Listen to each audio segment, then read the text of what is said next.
Bon dia a tothom, moltes gràcies per l'assistència a aquesta inauguració de l'exposició de Geoparc Origen Sota Terra.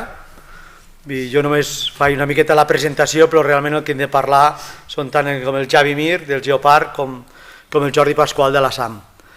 Jo només vull agrair al Geoparc perquè ha pensat en nosaltres i a la SAM per descomptat, perquè les hores que s'han passat a baix muntant l'exposició són moltes hores i només vull agrair que hagin pensat en nosaltres.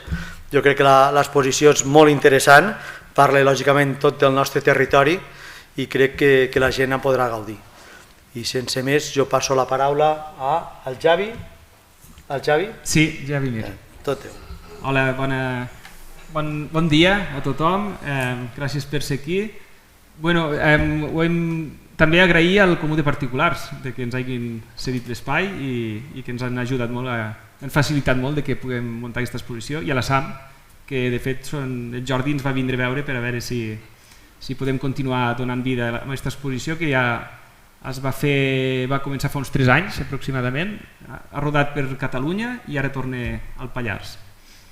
I jo us faré una presentació una mica del Geoparc, aprofito, ja que estic aquí, i us introduiré una mica del Dia Internacional de Geodiversitat i us parlaré una mica de geologia i coves, i la relació de les coves que tenim aquí amb la geologia del subsol. Jordi, vols dir alguna cosa o esperem a la presentació? La presentació mateix, no? Ja Sí? m'enrotllaré després.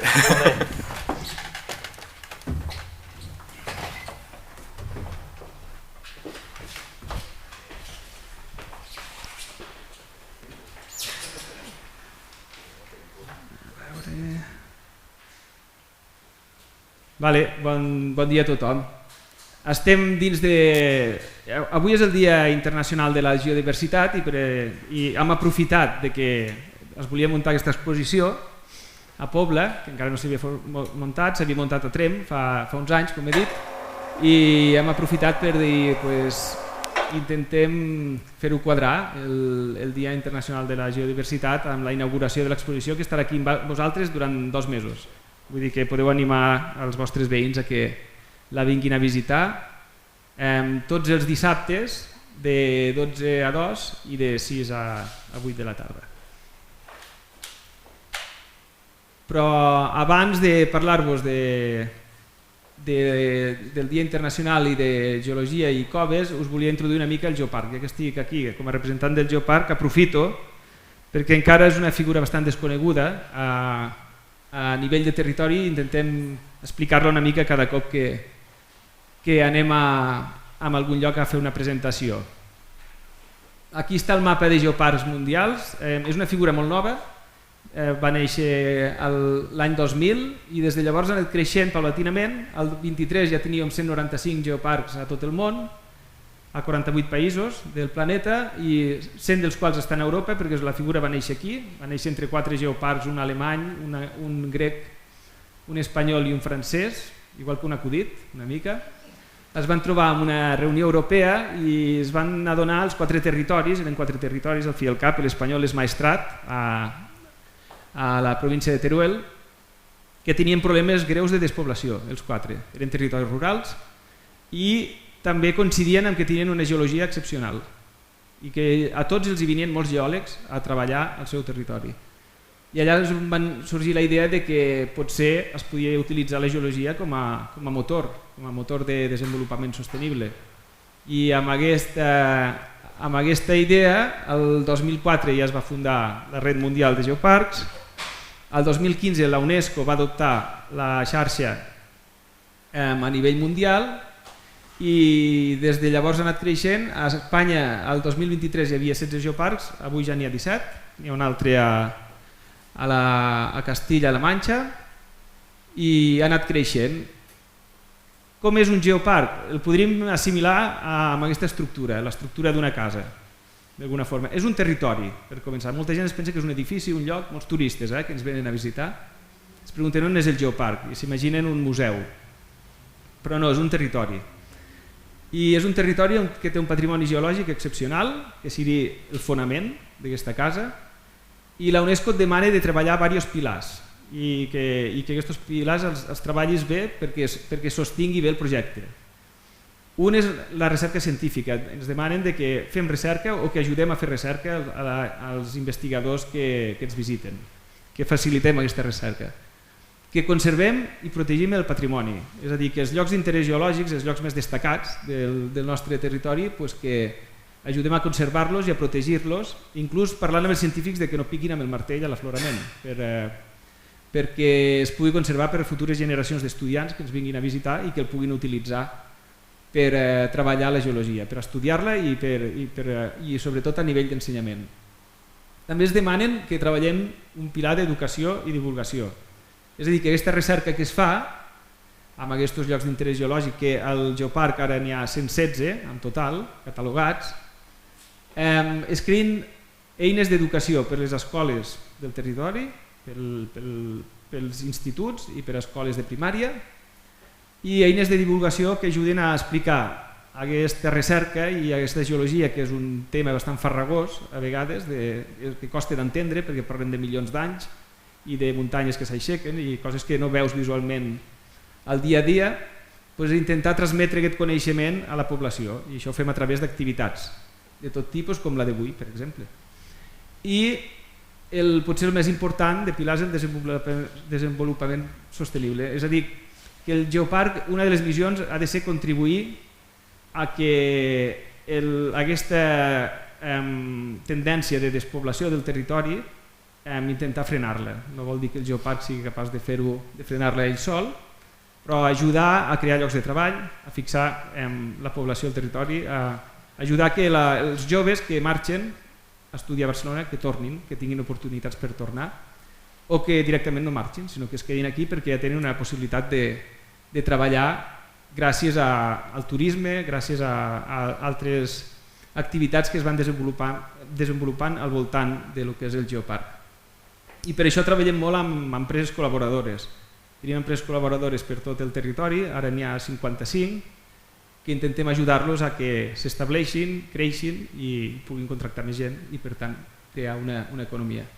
I l'última és el treball en xarxa, seria com el teulat d'aquest edifici, que bàsicament la UNESCO ens demana que tot el que fem ho compartim i que ho compartim amb altres geoparcs d'altres territoris per veure mètodes perquè aquests pilars ajudar a treballar millor cadascun d'aquests pilars. Cada territori té unes particularitats, però a vegades pots compartir mètodes de treball, i això és el que fem anant a conferències a nivell mundial, dos anuals o a nivell europeu, i també es demana el treball en xarxa a nivell local, és a dir, que involucrar la població, que la població s'involucri amb el projecte, i de fet ja ho fem quan fem el pla estratègic cada 5 anys, pengem aquest pla estratègic a informació pública perquè tothom pugui contribuir amb idees que potser se'ns han escapat a nosaltres o se'ls han escapat a les taules de treball que tenim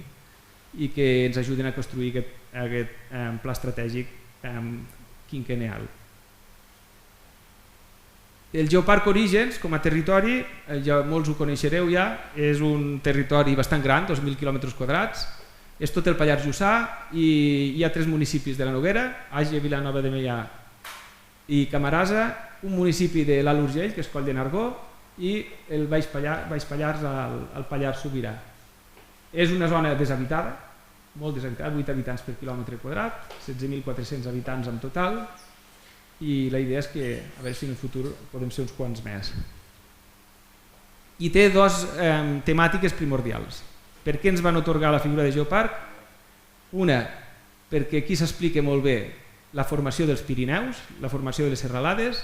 Tenim un registre geològic continu gairebé de 500 milions d'anys, tenim roques des de fa 500 milions d'anys fins al present, en continu, i per tant ens visiten geòlegs de tot el món, i per això també el territori va decidir d'apostar pel Geoparc, perquè ja ens visiten uns 2.000 geòlegs cada any, entre professionals, estudiants, investigadors, i la majoria venen a treballar això, com es formen les serralades. El Pirineu és un lloc molt adequat per entendre com es formen les serralades perquè està molt ben estudiat, des dels anys 70 s'ha fet moltíssima recerca aquí, sobretot en aquesta zona d'aquí. Hi ha molts pous petrolífers que s'han fet, que no se n'ha tret petroli, però sí que se n'ha tret el testimoni de roca i per tant es coneix molt bé com és el subsol i és una serralada petita, és fàcil de recórrer, comparat a l'Himalaya o als Andes o serralades que són molt grans, aquesta és fàcil de recórrer i tens tots els elements d'una serralada amb pocs quilòmetres. I per això els geòlegs venen aquí a visitar-nos sobretot. I l'altre gran protagonista són els últims dinosaures d'Europa.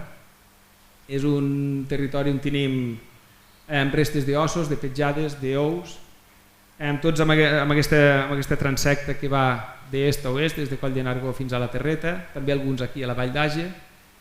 I hi ha el jaciment d'ous més gran d'Europa, s'han descrit noves espècies i per tant a nivell de dinosaures, i els dinosaures venen molt bé, és un bon producte per vendre a nivell turístic.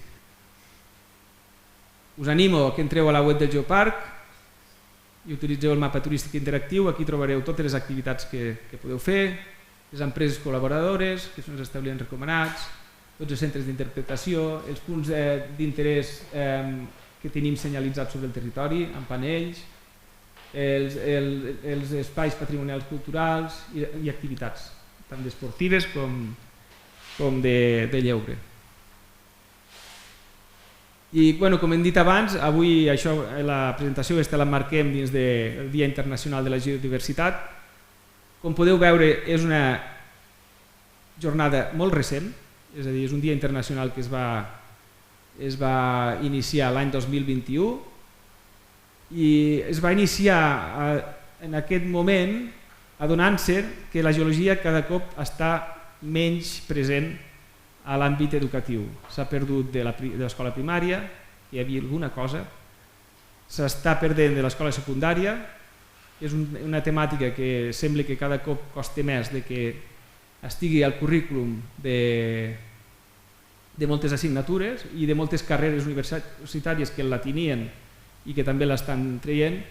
I la idea és celebrar aquest dia per donar una mica de força a lo que és la geologia, és a dir, que el comprendre la geologia, comprendre on xafem cada dia, és important per fer una millor gestió en general dels recursos naturals, per fer una millor gestió de qualsevol infraestructura que puguis construir, de que no et caigui al damunt, és a dir, la geologia és important, però està perdent molta força a nivell educatiu i en part pot ser perquè és difícil de comprendre i llavors els geoparcs tenen aquesta missió una mica d'intentar transmetre una mica millor a la societat i per això cada any celebrem el Dia Internacional de la Geodiversitat.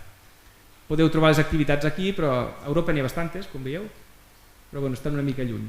Una d'aquestes activitats és la que fem avui aquí. Ja anem a una mica de geologia. Abans de començar amb les coves, us presento el geoparc geològicament com és.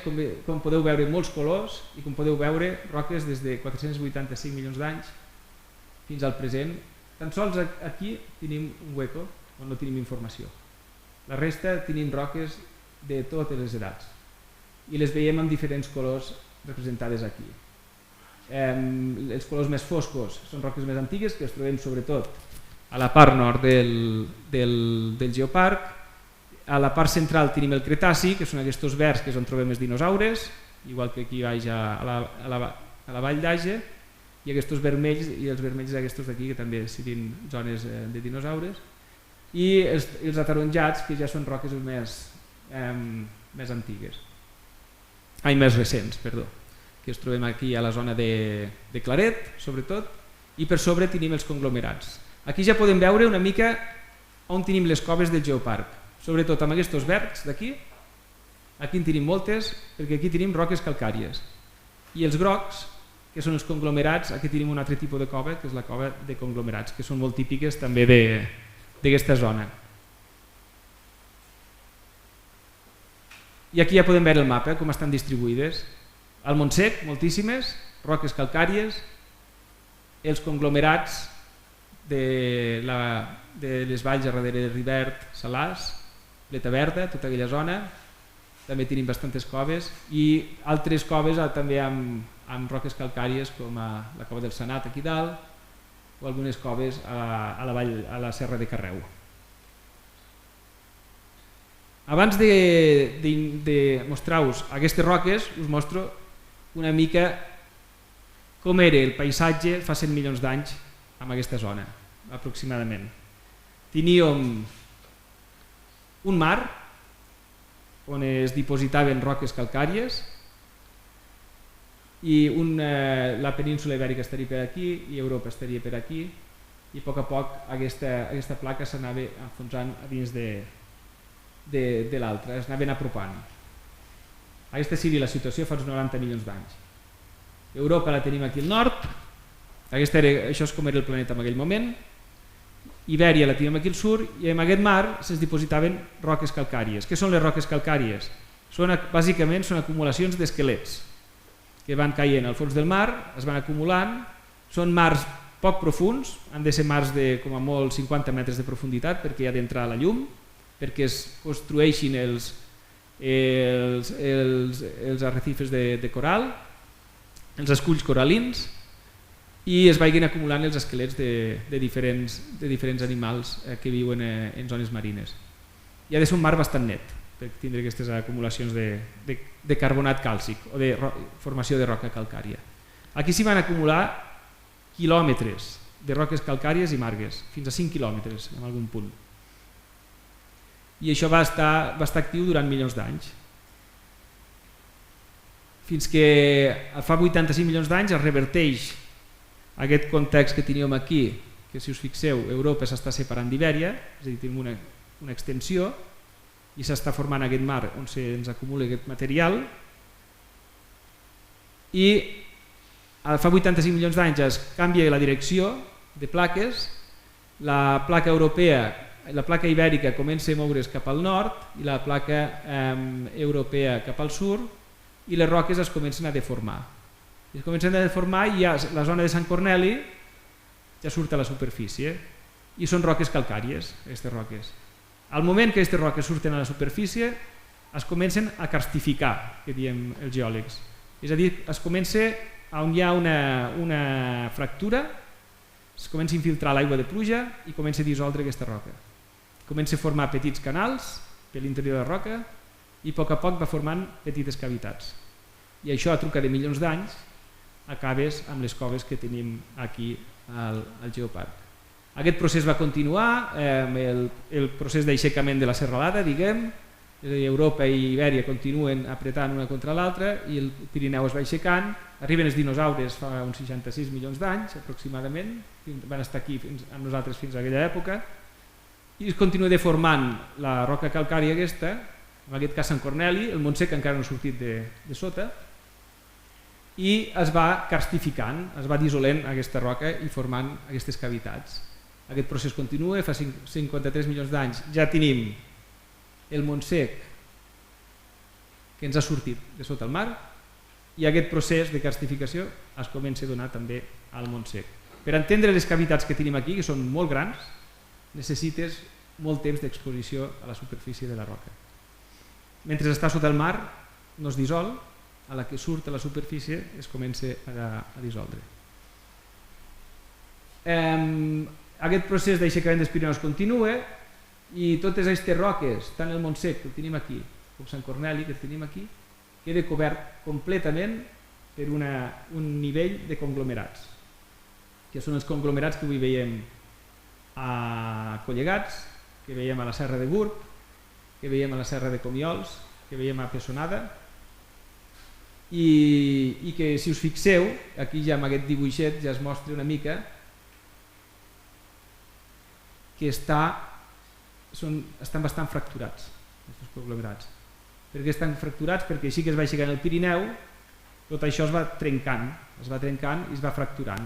I aquestes fractures són les que aprofitarà després l'aigua per anar entrant dins de la roca, per anar dissolent la roca i per anar formant les cavitats on trobem les coves. I això és l'actualitat, així és com estem avui en dia, més o menys. Si dic més la conca de Tremp, això, perdó, a veure, aquí. amb les roques calcàries a la superfície, amb cavitats, i els conglomerats en superfície també on trobem cavitats.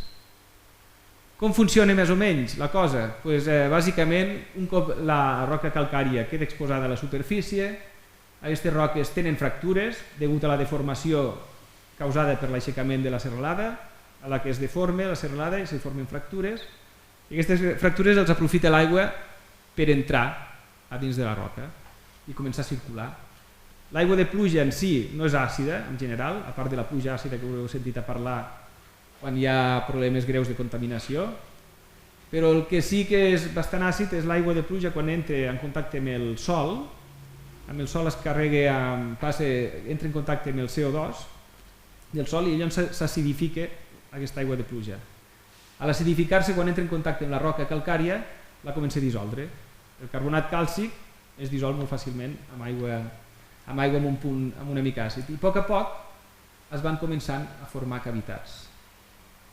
Es formen primer, normalment, les cavitats de dalt i les de baix, a l'estar saturades amb aigua, aquelles es mantenen més estables.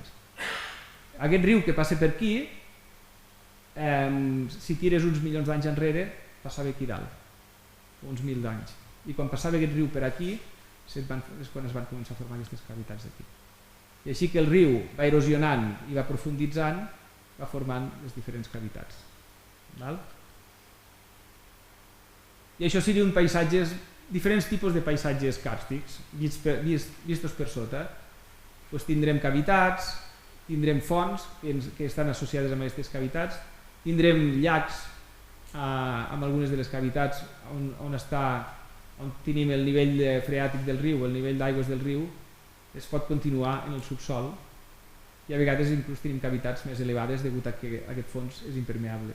Se'ns formen estalactites i estalagmites, que després a l'exposició en podreu veure moltes, i en superfície tenim diferents estructures com dolines, que és col·lapses del terreny, l'apiat, que és un terreny típic de dissolució de roques calcàries, que es formen una espècie de crestes, que és molt difícil de caminar i et trenques les sabates, aquest tipus de paisatge, i altres morfologies com poden ser polques o sumideros. Això és diferents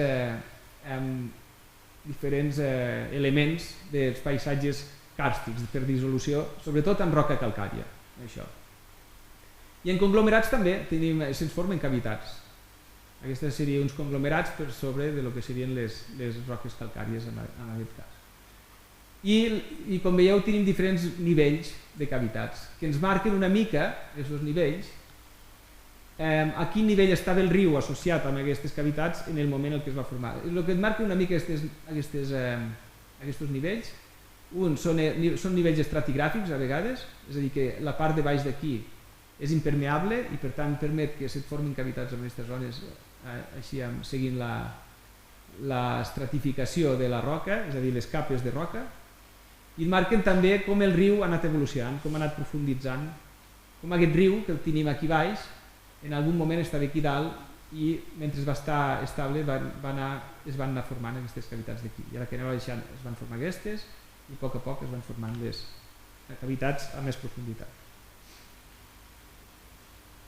Ja per acabar, mostrar-vos un parell de coves que podem dir que són icòniques d'aquest territori, que n'haureu sentit a parlar, suposo, i són de dues tipologies diferents. Una és la cova de Cuberes, una cavitat excavada en conglomerats, amb 13,5 quilòmetres de cavitat explorada, que ara ens ho dirà el Jordi, però crec que encara donaria per més. És la més llarga de Catalunya i la segona a nivell mundial excavada en conglomerats. És una cova molt important, amb un desnivell de 328 metres, que dins de les coves en conglomerats també és la segona a nivell mundial. I després una cova molt interessant a la part de Sant Alís, al Montsec, que és la grallera gran del Corralot, una sala amb una superfície de 105 metres per 50, i aquesta és una cova excavada amb roques calcàries. I ara us mostro una mica en quin context s'han format aquestes coves. No tenim el tall geològic de lo que seria la cova de Cuberes, però sí que tindrem un tall geològic a la zona de la Terreta d'un ambient molt semblant al que tenim a Cuberes. Això és un tall geològic que va des d'aquí dalt, del nord, diguem que de nord-oest a sud-est. Nord-est a sud-oest. És a dir, això seria el nord-est, i això seria el sud-est. Què tenim? Tenim una sèrie de roques que tenen una inclinació cap al sud-oest, que són roques en general bastant impermeables. Aquesta trama d'aquí ens indica que és una roca impermeable, i per sobre tenim uns nivells de conglomerats. Aquests conglomerats tenen la particularitat, el conglomerat és una roca que es forma, és com el dipòsit d'un riu. Si aneu aquí baix al Flamisell i us mireu el tipus de sediment que hi ha al voltant del riu, que són graves, no? Els conglomerats bàsicament són dipòsits de graves, són grans rius que van circular per aquí fa milions d'anys, que van depositar aquestes graves, i aquestes graves estan cimentades, i estan cimentades amb un ciment que és de carbonat càlcic.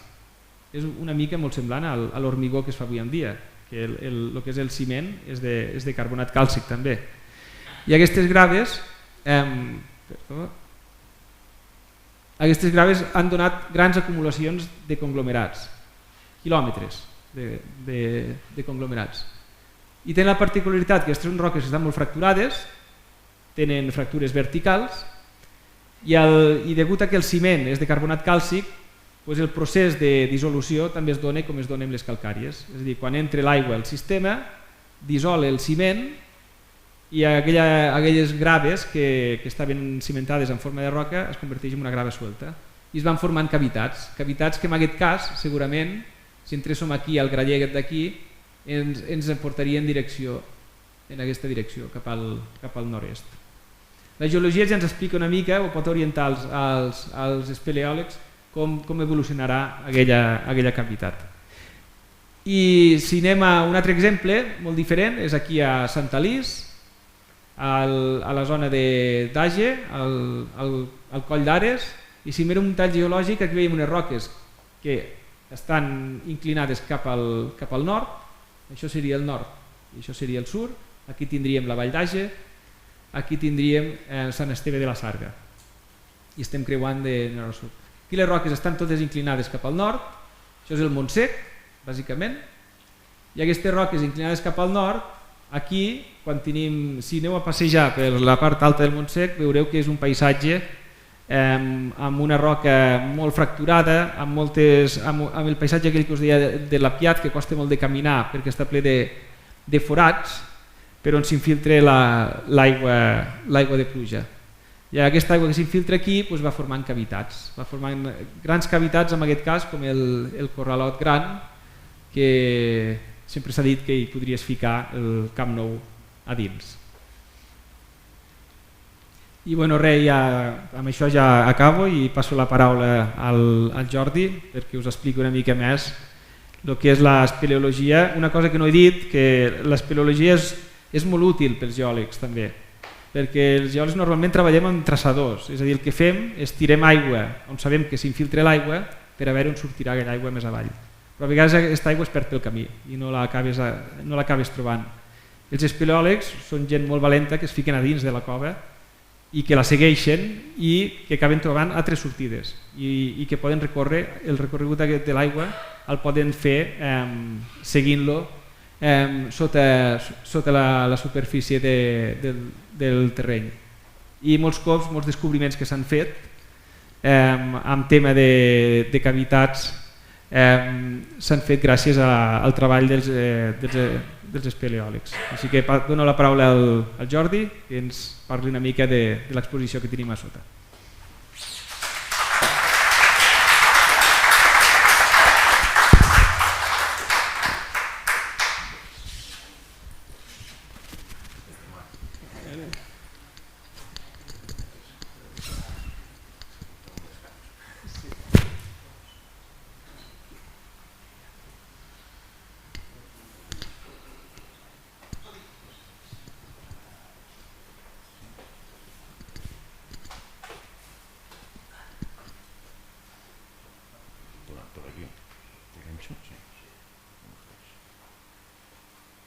Se'm sent? Sí? A veure, una mica més. Sí, aquí. Bon dia. Doncs, com ja m'hem presentat, Jordi Pasqual, president de la SAM, entre altres coses, perquè també estic a la federació com a director de l'escola i esmentar-ho perquè ara us passo una mica el meu llapis. Com mateix. L'exposició està enmarcada dins d'un conveni de col·laboració que tenim entre la federació, la SAM i el Geoparc, perquè ja el 2018 la SAM amb el Geoparc, abans que fos una realitat, ja hi participàvem, col·laborant amb ells en el projecte que era de crear el Geoparc. I el 2021 doncs, ja vam signar conveni a 3 bandes, entre la federació i el Geoparc i la SAM, perquè ens unia l'objectiu de divulgar i promoure i treballar, a part per la comarca i pel territori, doncs, divulgar el que és la riquesa, el valor que té afegit espeleològicament parlant. Ja ens ho he explicat, és un territori únic per la varietat de roca i per tant la varietat de cavitats. Com que sempre som poc coneguts, s'ha d'insistir i s'ha de treballar amb la divulgació. No ho tinc, això. Aprofito el blog del club per... Aquest és el dia de la signatura del conveni amb la representant del Geoparc, la presidenta. Era època de Covid. Vam fer la presentació, també vam fer l'exposició a Tremp, a l'Epicentre, la vam inaugurar a Barcelona, a la federació. Aquesta exposició ha sigut itinerant, ha estat a Coll de Nargó, a diversos llocs, i em fa especial il·lusió fer-la arribar aquí al Pallars a través de Pobla, a través del Comú de Particulars, perquè mon pare era fill de Pobla i fins i tot va voler ser enterrat aquí i em fa gràcia poder col·laborar des de Pobla.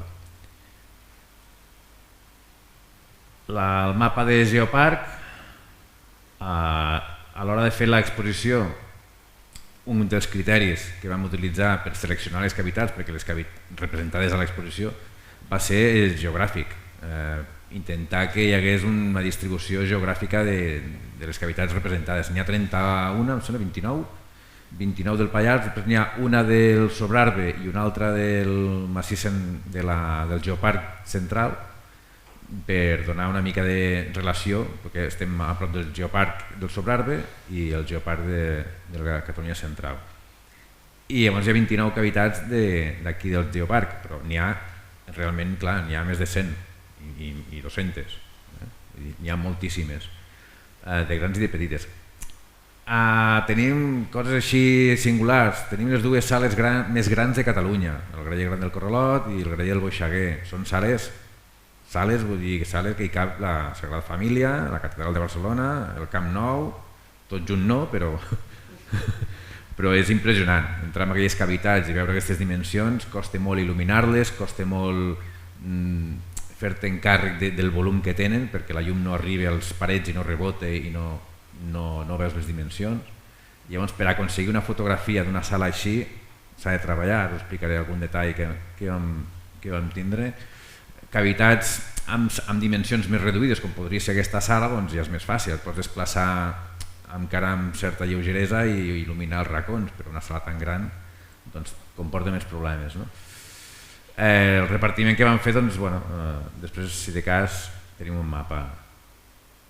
Això és una acció dins del Geoparc, dins del conveni. No només fem exposicions, sinó que hi ha un pla d'accions anual que el presentem al Geoparc, i no només és fer exposicions, sinó també intentem fer divulgació i sensibilització. Això és un dia de neteja d'un barranc, del barranc de Sota Talarn, que ens vam trobar un dipòsit de pneumàtics i, a part, varietat de basura. I llavors, amb ajuda d'espeleòleg de la federació, vam muntar una tirolina i poder moure els pneumàtics i treure'ls i que els forestals se'ls acabin enduent. Llavors, és una manera de sensibilitzar també i de trobar-nos i de dinar junts. Vull dir que també esteu convidats, a les jornades que fem. Jornades explicatives, doncs això. Aquesta és una de les fotografies una de les entrades al Graller Gran del Corralot. Vam fer una visita amb una noia que és, com en diuen a internet, que són influencers.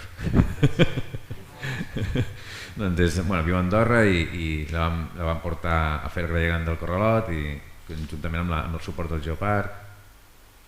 Això és dins de la cavitat. En fi, em sembla que aquí no tinc res més. Vale. Jo el que us volia presentar són 4 fotografies, explicar-vos una mica els detalls una mica de... A veure si em pots ajudar i sortir d'aquí. Aquí. Vale. Per l'altre llapis. A l'escriptori.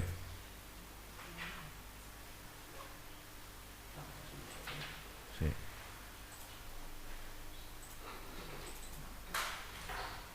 Perfecte. Pues ara sí que ja... Us explico 4 fotos que he seleccionat i després si de cas baixem a baix i com que som pocs encara us podrem explicar a baix cada fotografia, curiositats. L'exposició l'hem fet, no només hi ha fotografies i una mica d'explicació amb alguna anècdota també de cada cavitat per amenitzar una mica, també estava pensat per escolars o gent jove doncs, que els hi puguem donar una mica més d'informació a part de no només la imatge, no? Aquesta concretament és la Cova del Brugal, a prop de Sant Esteve de la Sarga.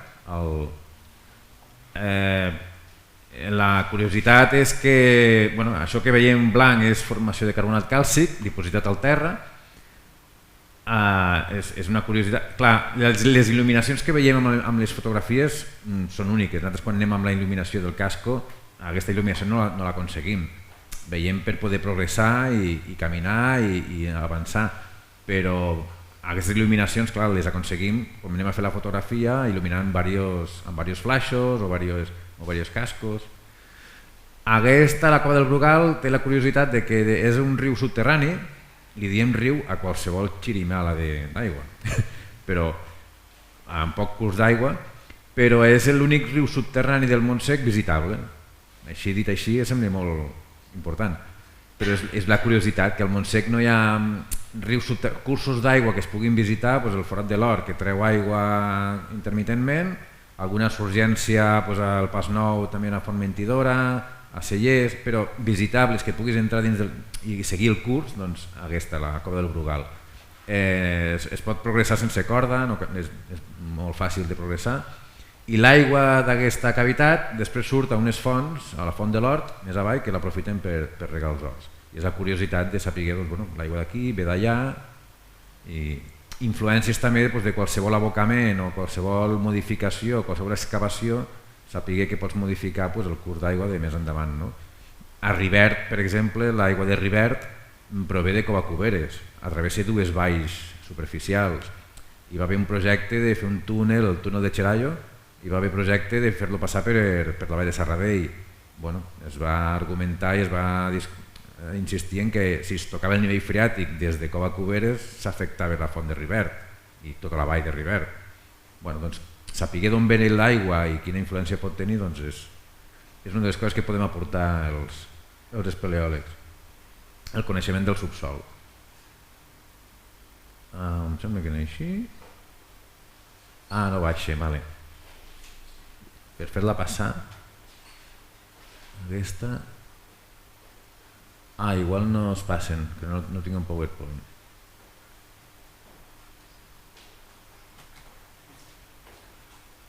Les hauria de seleccionar totes, potser, oi?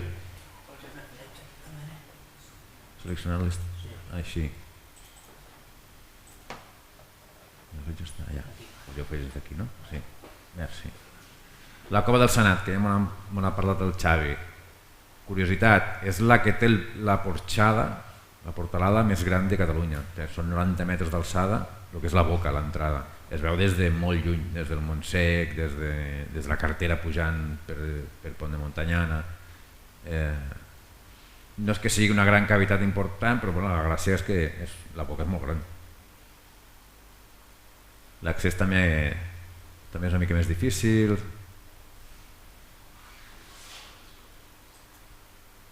a part de cavitats per visitar-les, i també ens dediquem a explorar. I l'exploració comporta això: entrar, embrutar-te i enfangar-te. Aquesta concretament és la cova de la Formentidora de Can Feixa o Font de Perauba. Ah, val, d'acord, perdó. Doncs res, explorant. Hi ha esquerdes, les cavitats s'han explorat moltes, però moltes queden racons per acabar de mirar i treure alguna de fang i mirar a veure si es pot passar. I aquesta concretament, doncs, a darrere de l'estretol que tenim treballant, doncs ja se sent una cascada. Llavors hi ha un curs d'aigua i volem accedir a veure aquest curs d'aigua, doncs, cap on va, no? Això és el Forat de l'Or. Al Forat de l'Or, quan entrem, si algú hi ha entrat, hi ha tres sifons. Quan el nivell està baix, des de la carretera, quan el nivell està alt, que ha plogut i puja el nivell, surt per fora, surt per la boca. Però si no, hi ha el nivell quan està baix, doncs hi ha 3 punts de sifon. Hi ha l'UA, UC, UB i UC. Aquest és l'UC. I doncs portem més de 15 anys treballant ajudant els experts submarinistes a treballar a l'exploració d'aquest forat. Fa 15 anys estàvem a 300 metres d'exploració, de cavitat explorada, i ara estem a quilòmetre i mig. És una barbaritat. És una de les cavitats més importants d'Espanya que s'està explorant actualment. I la importància és que sapiguer, conèixer la direcció de l'aigua, d'on ve, intentem saber on està el punt d'absorció, encara no se sap.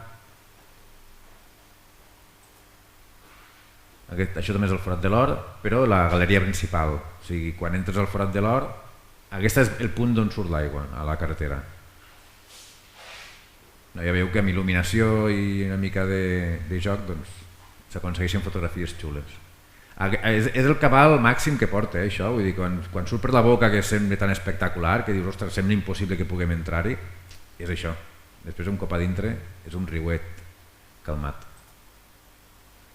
Aquest és el mateix sifó, veiem el fil d'Ariadna que fan servir els submarinistes per entrar.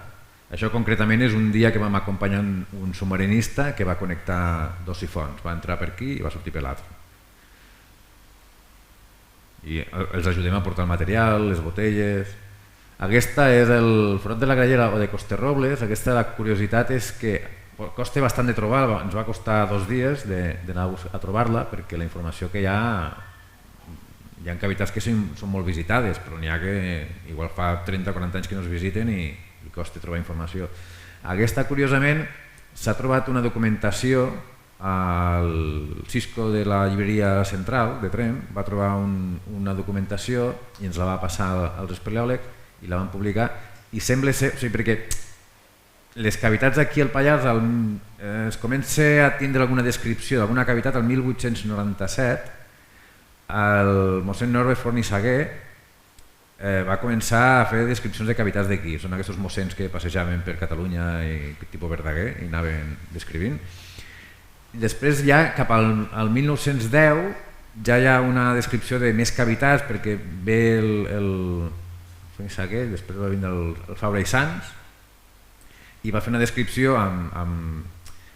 no eren bioespeleòlegs, però eren estudiosos de bitxos, d'animals, i van vindre a explorar. Llavors ja fan referència a la cova del Barbuixell, la Forat Negre de Serradell, la cova de les Hienes l'esmenten. No és que siguin molt espeleòlegs, però ja fan referència al tema aquest, de caves. I curiosament aquesta és el 1686, crec, molt anterior al 1800-1900, que ja hi ha un mossèn, el Gaspar Roig, que ja feia una descripció d'aquesta cavitat, però és que en aquesta cavitat s'hi ha de baixar amb corda i diverses sales. Vull dir que la dificultat que comportava era ja important en aquell temps. I va ser un mossèn que va estar a Vilanova de Meià, després va estar a Madrid, i és curiós que al 1600 ja hi va haver una exploració d'una cavitat vertical a Catalunya i va ser aquí al Montsec. Això és com les homilies d'Organyà, que les primeres lletres van ser a Urrit. Hem canviat una mica la història, perquè fins ara es considerava que la primera cavitat explorada va ser al Garraf, a l'Ordal. Bueno, doncs tenim una referència de que aquí ja feien més pele.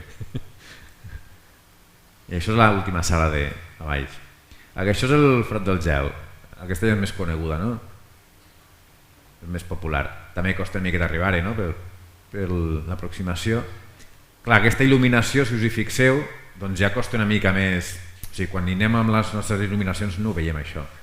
Si us hi fixeu, quants punts de llum hi ha? 1, 2, 3, 4, 5, si us hi fixeu, i després el general 6. Clar, fins que no aconsegueixes il·luminar això, doncs vas provant.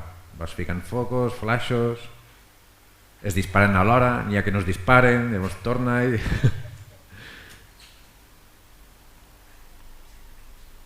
Aquí la gràcia d'aquesta cavitat és que va estar... Bueno, a part de que hi ha jaciment arqueològic i s'han trobat restes, i inclús fa poc es va trobar una vasija, un gerro, que es va entregar al museu, amb un raconet, curiosament. Aquí van vindre els maquis, van passar un any els maquis per la Guerra Civil, per la postguerra, i els veïns de Vilanova de Meià i els hi pujaven el menjar. I els de Llimiana també tenien contacte, però que es diu ràpid, un any vivint aquí dintre, cara nord, amb el fred que fa, perquè això és el Front del Gel, en aquell temps hi havia gel aquí dintre, ara amb el canvi climàtic no, però aquí hi havia gel permanent a l'estiu. O sigui, una tropa de maquis aguantar aquí un any es diu ràpid, però... I aquesta és el Front dels Diners, a prop d'Hostalroy. Ai, Hostalroy, sí, Hostalroy. Anant cap a Pas Nou, des de la Vall de Barcelona. És una cavitat que va ser oberta per algun veí de per allí, amb dinamita, encara es veu la senyal de la barrena a la boca. La boca és prou gran, és una entrada còmoda, és una vertical d'uns 20 metres i tens una sala de prou dimensions prou ampla. Ja veieu també per il·luminar això calen diversos focus. Aquí la gràcia és que ja fa anys amb la il·luminació que teníem de carburo, acetilè, vislumbràvem, allò veiem que potser amb una alçada hi havia una finestra i nosaltres sempre estem intentant buscar continuïtats a les cavitats, no? Però parlo de fa 20 anys. I darrerament, fa 2 anys ens vam decidir, amb les il·luminacions que tenim ara més potents, vam veure que sí, que hi havia possibilitats i vam fer una escalada de 20 metres al fons de la sala i vam trobar una finestra que ens va comportar una galeria amb molta formació, molt maca, i hem duplicat el recorregut de la cavitat. Doncs, vull dir que encara estem explorant cavitats, el territori del Pallars encara estem explorant llocs inèdits, llocs verges. Aquesta és una altra exploració que vam fer, això és el Graller d'Espills, que és pujant de Montibarri, de Gurb, Montibarri cap a la serra. Curiosament aquí és la llegenda, no sé si us sona la llegenda o no llegenda, que inclús va fer un curtmetratge del rei de... no recordo. Que una llegenda que van matar l'hereu d'una casa i el van llançar a un avenc per fer-ho desaparèixer, ho trobarem. Doncs, bueno, hi ha una escalada per fer que es va iniciar farà 40-50 anys i la vam continuar i vam acabar explorant una saleta que hi ha a sobre. Aquesta és l'entrada del Graller d'Espills, és un pou de 40, directe, si tires una pedra, tal com la tires, arriba baix. 40 metres de vertical absoluta. Està al costat de la pista, vull dir, és molt accessible. Això és la base del Graller d'Espills, amb una colada, una formació de carbonat càlcic. Aquesta és la sala Inma, al Graller del Boixaguer, que és una de les 2 sales més grans de Catalunya, conjuntament amb el Graller de Gran del Corralot. I aquesta, la sala Inma, va ser trobada farà 6 anys, no gaire més, 6 o 8 anys. És una sala molt gran que hi cap el Camp Nou, hi cap un camp de futbol, però en un dels raconets hi ha una sala penjada si la vertical fa 90 o no, 68 de desnivell, doncs a uns 30 metres d'alçada està penjada la sala, i és una sala amb molta profusió de formació, amb unes estalagmits i estalactites impressionants. Aquesta és la mateixa, des d'un altre àngul, i és curiós perquè per arribar-hi comporta molta dificultat perquè has de fer un pèndol, un ràpel llarg, portar corda.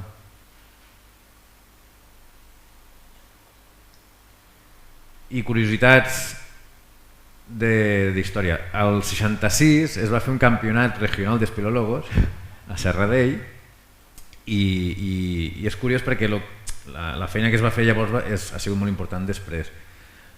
Això és el graller d'Estrulls, que en aquell campament es va fer referència, o sigui, a la publicació d'aquell campament es va fer referència a Cova Cuberes, es va fer referència al Barbuixell, a Fort de Bou, que són clàssiques d'ara que es coneixen molt bé. També es va fer referència del graller d'Estrulls l'any 66, dient que havia sigut explorat l'any 64, però des de llavors fins ara no s'havia trobat cap més referència, no hi havia topografia, no hi havia més localització, no se sabia res. L'únic que sabíem era que estava en una cota de 1.400 i pico de 1.460 metres d'alçada i que estava al costat del camí que pujava al coll de Castellet des de Serradell. I amb això ens vam dedicar un any a buscar-la i ens va costar un any. Al principi el camí ens pensàvem que era que és el camí actualment que puja al coll de Castellet, però és que l'actual és el de les torres d'alta tensió. Llavors el camí que feia referència era el camí antic. Fins que no vam trobar el camí antic i vam poder treballar al costat, doncs bueno, va arribar un punt en què vam arribar a passar a 5 metres del costat del forat i no el trobàvem. Fins que el vam trobar i l'hem tornat a explorar, l'hem topografiat. Són les curiositats, és una manera més de conèixer el territori, pateant.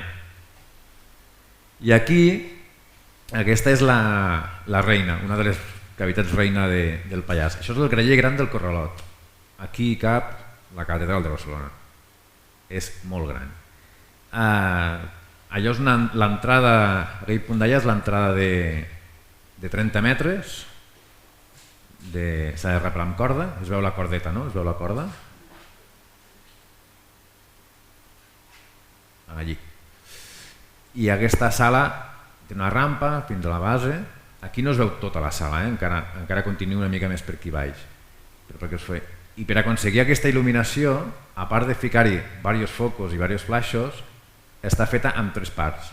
Són 3 fotos unides, perquè si no, no hi havia manera.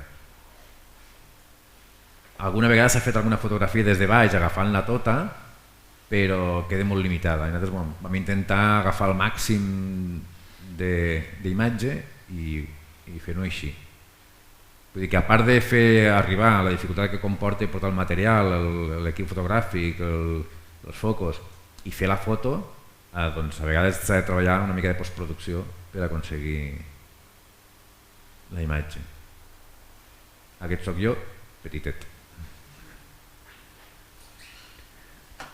I no m'allargo més.